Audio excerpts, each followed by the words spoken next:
Salam sejahtera bagi Bapak, Ibu, dan Saudara sekalian. Berjumpa lagi dengan saya yang akan mengajak saudara-saudara semua untuk merenungkan sabda dan kebenaran firman Tuhan di Minggu Trinitas tahun ini. Bacaan kitab suci diambil dari Injil Matius pasal 28 ayat 16 sampai dengan ayat yang ke-20. Oleh sebab itu, saudara-saudara semua bisa menyiapkan terlebih dahulu Matius 28 ayat 16 sampai 20, kemudian membaca, lalu jangan lupa berdoa, memohon hikmat Tuhan, lalu kembali bersama-sama dengan saya untuk mengadakan permenungan.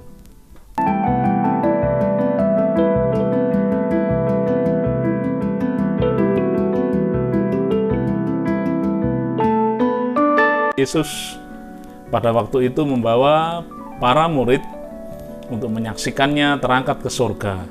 Di sanalah kemudian Tuhan Yesus menyampaikan sebuah pesan kepada murid-murid yang kemudian dikenal oleh orang-orang Kristen sebagai amanat agung, yaitu ketika Yesus mengutus murid-murid untuk pergi menjadikan semua bangsa muridnya, lalu membaptiskan dan mengajar mereka segala sesuatu yang diperintahkan oleh Tuhan Yesus kepada mereka. Kita adalah orang-orang yang juga diutus oleh Tuhan. Jadi saya dan saudara, kita semua boleh dikatakan adalah sebagai utusan Injil atau orang-orang yang harus mewartakan kabar baik. Nah, saudara-saudara yang dikasihi Tuhan, bagaimana kehidupan menjadi seorang utusan itu? Nah, mari kita lihat bersama-sama di dalam renungan ini. Mari kita renungkan bersama-sama. Yang pertama, seorang utusan Injil adalah orang yang dididik untuk menjadi dewasa secara rohani.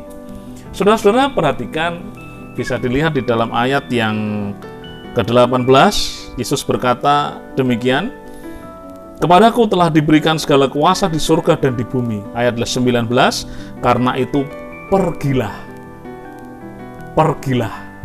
Nah, saudara-saudara, di poin ini, kenapa saya mengatakan bahwa dari poin ini, maksudnya dari ayat ini, kenapa saya mengatakan bahwa kita diutus untuk, atau seorang utusan Injil harus adalah seorang yang dewasa, atau Tuhan mendidik kita untuk menjadi seorang yang dewasa. Kenapa? Saudara-saudara perhatikan bahwa ketika itu murid-murid dengan berbagai perasaan tentu saja mengikuti Tuhan Yesus yang mau naik ke surga. Nah, mungkin mereka terheran-heran, mungkin mereka takjub, mungkin mereka bertanya-tanya mau apa yang terjadi sekarang ini.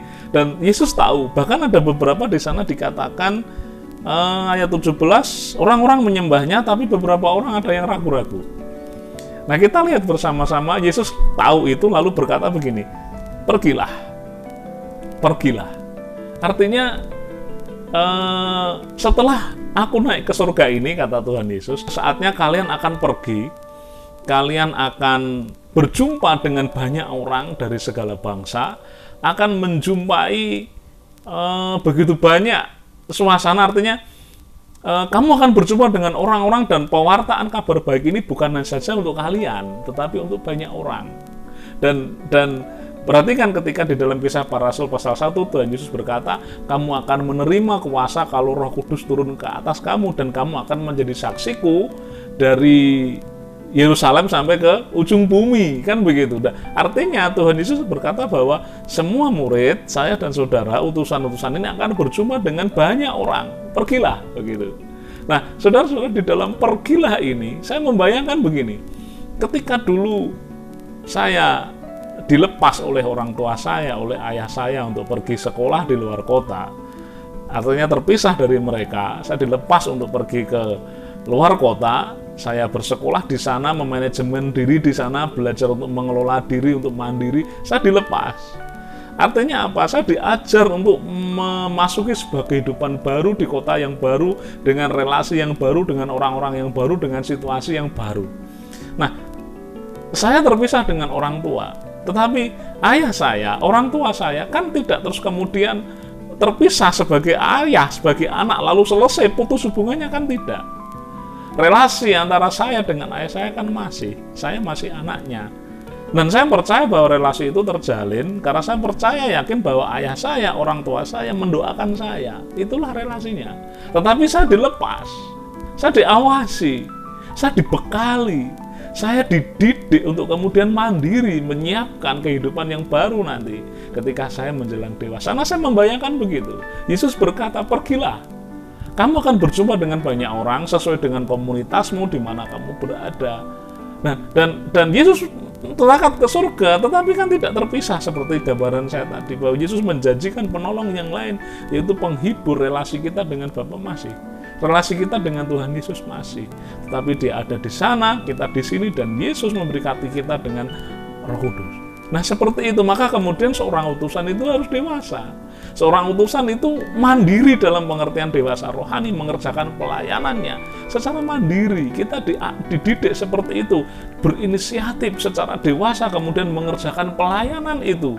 Jadi bukan sebagai sesuatu yang apa ya, saudara-saudara, sebagai sesuatu yang kewajiban kalau enggak melakukan lalu kemudian takut dan lain-lain, bukan, tetapi benar-benar kita disiapkan untuk kemudian mandiri dan mengerjakan segala sesuatunya dengan penyertaan Tuhan. Yang pertama. Yang kedua, seorang utusan itu adalah orang yang aktif mewartakan.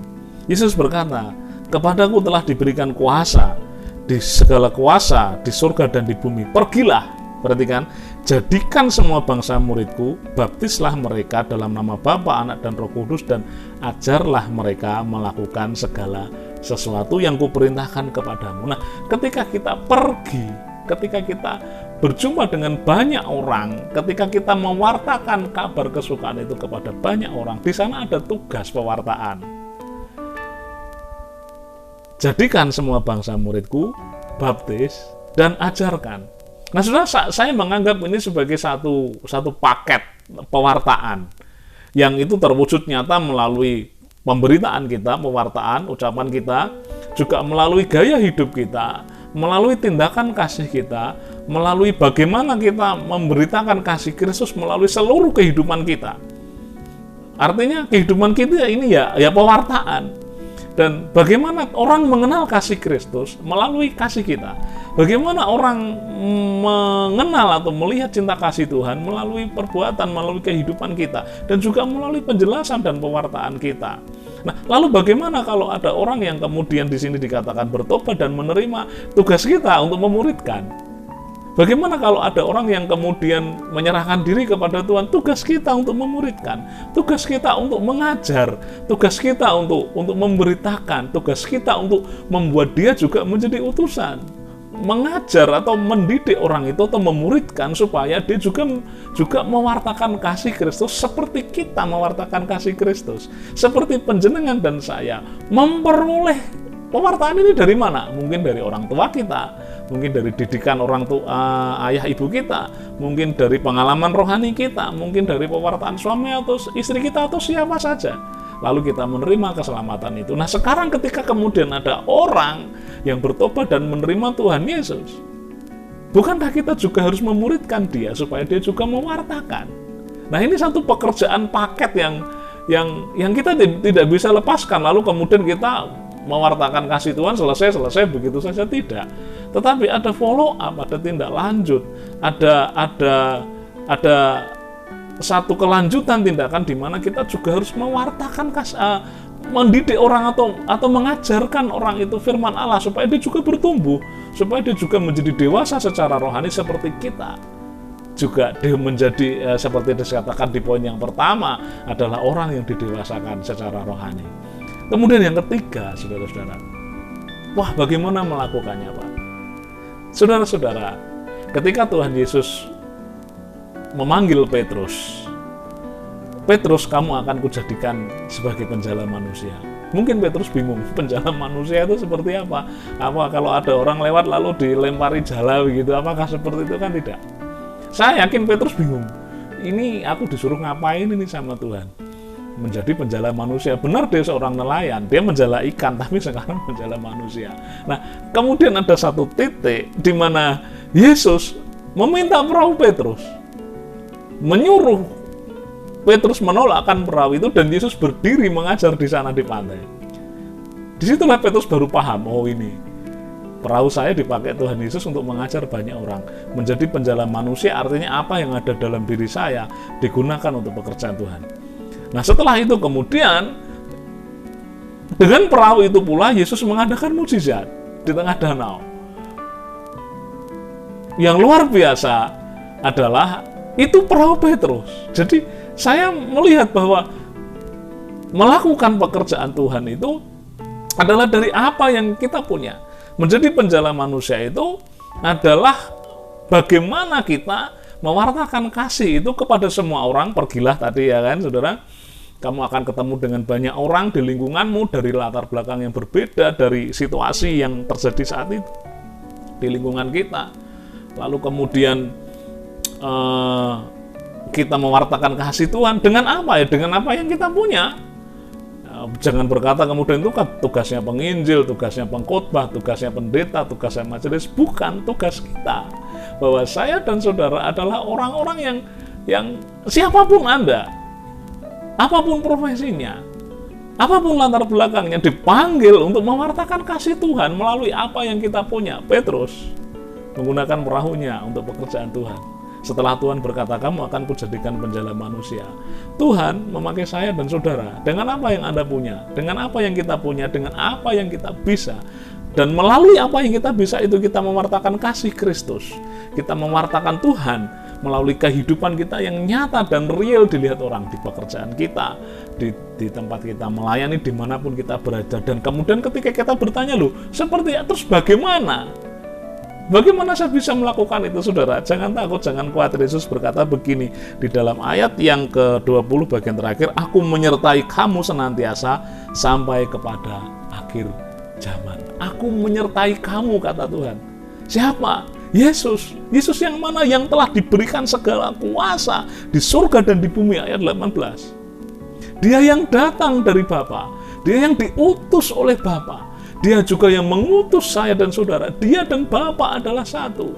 Dia yang naik ke surga dan meninggalkan saya dan saudara untuk dididik menjadi dewasa, untuk berjumpa dengan banyak orang, untuk mewartakan kasih itu kepada semua orang, kepada banyak orang, dan yang menyertai kita dengan Roh Kudus-Nya, memberikan segala pemahaman yang kita perlukan untuk pewartaan itu. Dan Yesus berkata, Roh itu aku yang minta kepada Bapa. Jadi saudara-saudara, di Minggu Trinitas ini kita bisa mengerti bagaimana seorang utusan itu disertai oleh pribadi yang luar biasa. Utusan yang diberkati Tuhan luar biasa disertai oleh Roh Kudus dan diutus oleh Yesus yang kepadanya telah diberikan kuasa di surga dan di bumi. Luar biasa, saudara. Bagaimana dengan kehidupan saya dan saudara? Siapkah saya dan saudara menjadi saksi? Selamat merayakan Minggu Trinitas. Tuhan memberkati saudara semua.